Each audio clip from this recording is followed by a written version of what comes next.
This is part 2 of my 3-part video series on Dead Mall. And in this video, I'm going to talk about the rule mechanics that I'm adding to the game to provide a solo experience. So let's get into this.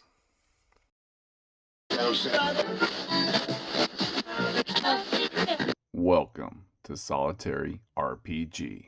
This is video 2 in my 3-part video series regarding Dead Mall.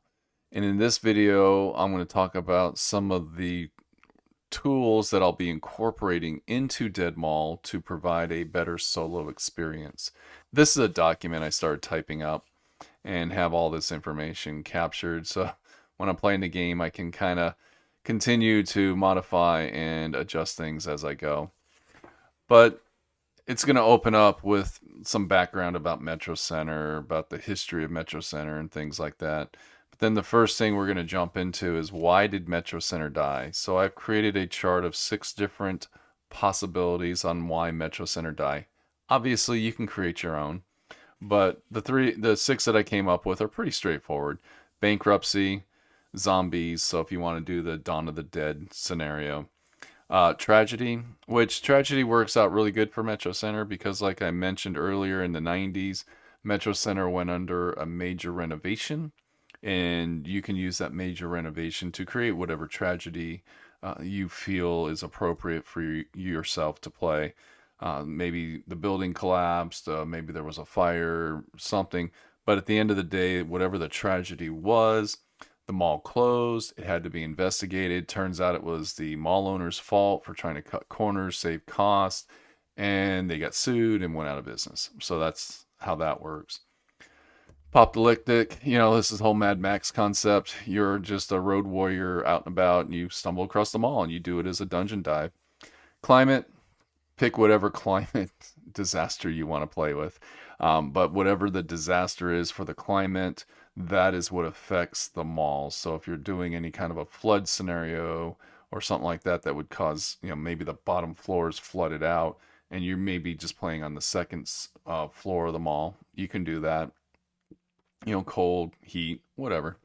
And then portal, this is a whole, maybe there's a gateway that opens up at the mall and evil spirits are coming into the mall, maybe demons are coming into the mall, whatever you want to come through the portal, or maybe the portal takes your PCs someplace else. So maybe use this game to run your PCs through a portal to play them in another game. Could be a lot of fun. I like the portal concept, especially with Halloween coming up. You could do a cool little evil spirit, maybe TV movie characters come through the portal through the cinema, and like Jason becomes real, Michael becomes real, Freddy becomes real, Chucky becomes real, and you could do like a horror type thing in the portal. You got to get the evil back to the portal and get rid of it. Lots of fun stuff, but what I did is I just typed up some real basic descriptive information. The main thing is I put down some keywords to help describe them all. So like bankruptcy, you got looted, vandalized, and disrepair, which are pretty common with a mall that's been closed. I did put mold.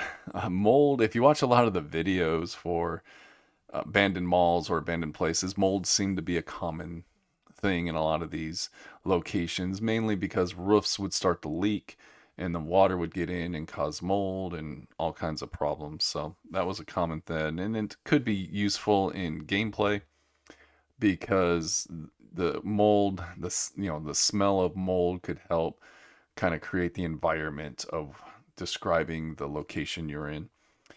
So those are some things I did for why the mall died, and it was a lot of fun. The next piece that I've created for this game is called the countdown clock. So playing solo or solitaire RPGs, we use our oracles and we roll on our oracles and we take the result of our roll to help drive the narrative of the story. And it works great in a lot of your traditional RPGs. I don't feel Dead Mall falls into the category of a traditional RPG. I feel the concept behind this game is to actually be exploring the mall. So I wanted to create a way of giving me time in the mall to enjoy exploring before I had to be concerned about encounters coming forward. So what I created is what I'm calling a countdown clock. It's where you take 6d6s and just line them up in a row, and each d6 is considered a spot. So this is the 1 spot, 2 spot, 3 spot, 4 spot, 5 spot, 6 spot. So when you take an action, you roll a d6. I rolled a 6, so I'm going to tick down the d6 in the 6th spot. And once a d6 is all the way removed, so when you get to the 1, you roll a 6 again, that dice is removed. And once you've removed a d6, now you have to start rolling to see if the encounter arrives. So like I'm going to take an action to see if this door is locked. Well, before I do that, I roll for an encounter. If I roll a 2, that means encounter has arrived. And doesn't mean the encounter is right there on top of me. It just means now the threat, the encounter is part of the scenario. So if I'm in the mall exploring teenager stuff, bankruptcy situation, and I'm looking for movie posters or whatever, and I roll that too, now maybe a security guard arrives, and the security guard now becomes my encounter, and I need to evade the security guard. And while I'm evading the security guard, I continue to take actions, and I can continue to count down on my clock because the clock is always ticking. It's representing time. And if I keep rolling and I'm removing more dice and I roll these, the encounter is getting closer. Or there's a second encounter. So if I'm doing the security guard, maybe a second security guard comes up and blocks my path and I have to go a different direction. It really creates a lot of tension and a little bit of like stress and building up everything, because these dice are going to start going down real quick because you're thinking about every time you take an action, you're rolling on them and they start counting down real quick. So this is how I'm using the countdown clock. And I think it's important, we need to describe what an action is, so that way you kind of understand it better about when to actually roll to count this down. So an action is going to be basically on an increment of time, and it's about 5 minutes. So every about 5 minutes, or something that would take about 5 minutes, is when you want to roll on the countdown clock. So let's say we broke into the mall. Well, it's going to take time to break into the mall. It's not like the front door is going to be open. We just walk in. So let's say it takes about 10 minutes to break in. I'll roll 2d6. So the 5 and the 6 are both going to count down 1, because I broke into the mall. And it took me about 10 minutes to break into the mall. You as the player would be the one to determine how much of that time is going on. And now I want to go over to the leather shop. So it's not too far from where I broke in, but it's going to take me about 5 minutes. Well, I'm just going to roll once. Oh, I rolled the 4. So now the 4 is counting down. Now I get to the store, the door, or the location I'm at, and I'm going to want to check to see if the door is locked and look inside. So I'm going to do 2 things with this action, but they're kind of small things. Like checking to see if a door is locked is not that big of a deal. You're just going to kind of push on it a little bit, and wiping dirt away from the window to look in isn't going to take that long, but you're going to be in stealth mode, so you're going to be moving quietly, and you got to clean the dirt, and you're going to be really looking inside, but that's another 5 minutes. Everything's being done in increments of 5 minutes. And that is what is considered an action. That's how you count down your clock. Yeah, you're rolling some dice, but they're quick rolls, and this is going to build suspense, because as you're doing things, it's going to continue just to ramp up, and you're just going to continue to speed up your clock because you're taking actions. Now here, if you survive your encounter, especially depending on what kind of a scenario you're running, like if you're doing a post-apocalyptic type scenario and you have an encounter with like some wild dogs, something like that, and you survive the encounter and you have a couple dice removed, well, when you survive an encounter, you can replace one of the dice. You pick the dice. Like, there's no rolling or anything. You just pick a dice and replace it. And that kind of gives you some more time to your gameplay, so that your next encounter may be delayed a little bit. But this is what I'm doing with the countdown clock, just giving me more time to be in the mall, exploring the mall, having fun at the mall, just living nostalgia life. So that is what an action is. That is how the countdown clock works. Next thing I want to talk about is the oracle I'm going to be using for this game, and I'm calling it Oracle of Seven. It's something I kind of thought about in my mind one day. The reason it's called Oracle 7 is it's a 2d6 system. You have three combination of numbers on 2d6 to roll a 7. All other numbers either 2 or 1 opportunity to roll. So it's the most common number rolled on 2d6, or it can be the most common number rolled on 2d6 because you have 3 chances to roll it. That's why I call it Oracle 7. And I'm just going to kind of jump into it right now.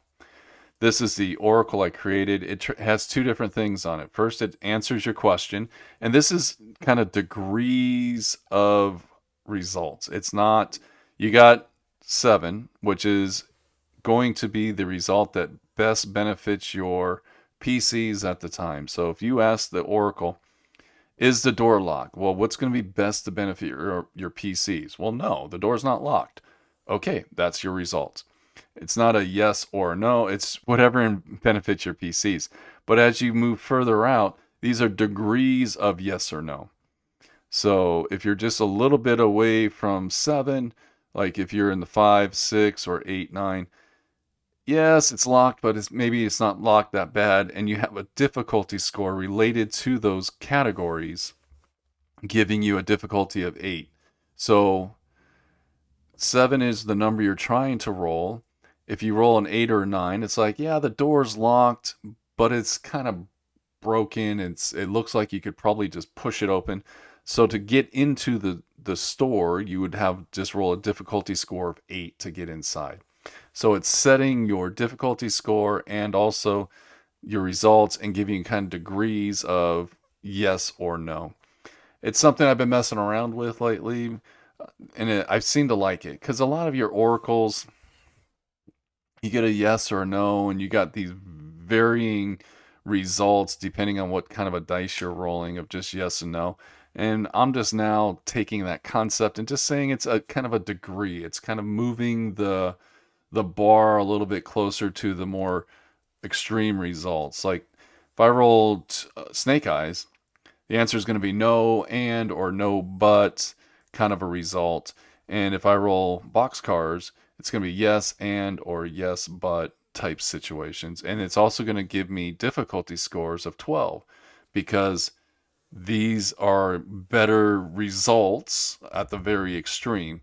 Where this is just yes or no, these are yes, no with additional information that can affect your play. So anything you encounter is going to be harder. And that's what I'm creating for the Oracle. That's why I call it Oracle 7. So an example I use is like, is the door locked? So, we got over the leather shop. We rolled because it took us a while to get over there. We looked inside and we checked, and now we're going to see if the door is locked. I rolled a 10. So yes, the door is locked, and it's locked pretty good because now I got a difficulty rating of 10. So we're going to say, yeah, it's locked. And not only is it's like also got the metal grate door shut in front of it. So you have to get through the metal grate door first and then get inside. So if you want to try to jimmy the lock or open the door quietly, your difficulty score is going to be 10. So you roll, I failed. I create noise opening the door, which is what I'm going to talk about next. And I can't get inside. And that's kind of how I'm using this oracle for that. Now, if I would have rolled a no result, so let's say I would have rolled 5.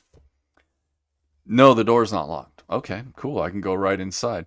And any kind of encounter or anything I'm trying to do inside the store, maybe I'm trying to sneak around, maybe I'm looking around, looking for objects or something like that, my difficulty rating or my difficulty score is going to be 8. And that would be the result I would have to roll on a no result. So that's how I'm using my oracle. And talking about noise. So in a dead mall or an abandoned mall, one of the things I took away from a lot of the videos that I watched is how quiet they are.